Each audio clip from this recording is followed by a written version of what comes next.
नमस्कार दोस्तों।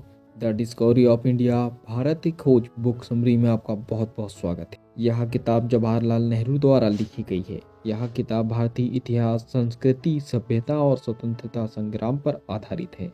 The discovery of India Bharat के पहले प्रधानमंत्री जवाहरलाल नेहरू द्वारा 1942 से 1946 के बीच अहमदनगर किले की जेल में लिखी गई थी। याद रखिए, भारत केवल एक भौगोलिक क्षेत्र नहीं है, बल्कि विचारों, संस्कृति और परंपराओं का महासंगम है। यह पुस्तक भारत के अतीत, संस्कृति, परंपराओं, दर्शन, सामाजिक संरचनाओं और स्वतंत्रता संग्राम को समझाने की कोशिश करती है। अध्याय 1, भारत की प्राचीन सभ्यता और संस्कृति। भारत दुनिया की सबसे पुरानी सभ्यताओं में से एक है। सिंधु घाटी सभ्यता और वैदिक काल ने भारत की बौद्धिक और आध्यात्मिक नींव रखी। धर्म, दर्शन, साहित्य और कला भारतीय जीवन का अभिन्न अंग बने। उपनिषद, महाभारत, रामायण और बौद्ध तथा जैन दर्शन ने भारतीय समाज को गहराई से प्रभावित किया। भारत हमेशा से एक बहुसांस्कृतिक और बहुभाषी देश रहा है, जहां विभिन्न संस्कृतियां और परंपराएं एक साथ फली फूली है। भारत की पहचान उसकी आध्यात्मिकता और विविधता में निहित है। भारतीय समाज का विकास निरंतर बाहरी प्रभावों के बावजूद अपनी मौलिकता बनाए रखकर हुआ है। याद रखिए, भारत को केवल भौतिक सीमाओं से नहीं, बल्कि उसकी आत्मा और विचारधारा से समझा जा सकता है। अध्याय 2, विदेशी आक्रमण और भारत का प्रभाव। भारत पर समय समय पर विभिन्न विदेशी आक्रमण हुए हैं। पहला आर्य, दूसरा फारसी और ग्रीक, सिकंदर का आक्रमण, तीसरा मौर्य और गुप्त साम्राज्य, स्वर्ण युग, तुर्क और मुगल, भारत में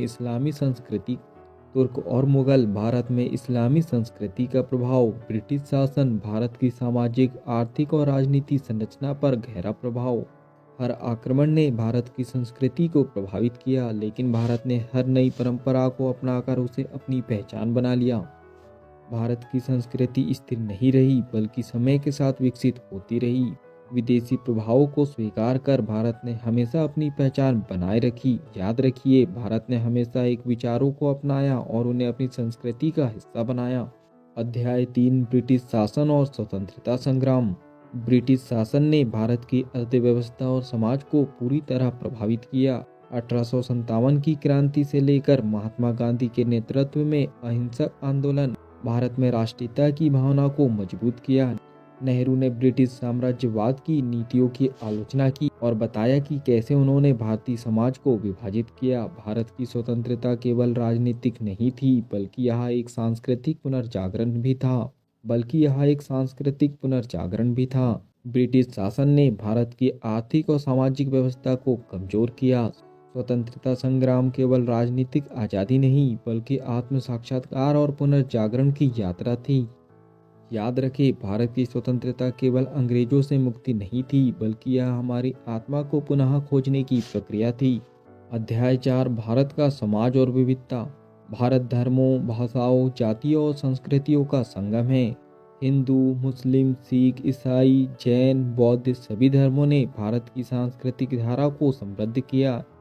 नेहरू ने भारतीय समाज में जातिवाद और अन्य सामाजिक बुराइयों की आलोचना की, लेकिन उन्होंने यह भी कहा कि भारत हमेशा से सहिष्णुता और विविधता का प्रतीक रहा है। उन्होंने एक धर्मनिरपेक्ष और लोकतांत्रिक भारत की कल्पना की, जहां सभी धर्मों को समान अधिकार मिले। भारत की शक्ति उसकी विविधता और सहिष्णुता में है। जातिवाद और अन्य सामाजिक बुराइयों को हटाकर ही भारत आगे बढ़ सकता है।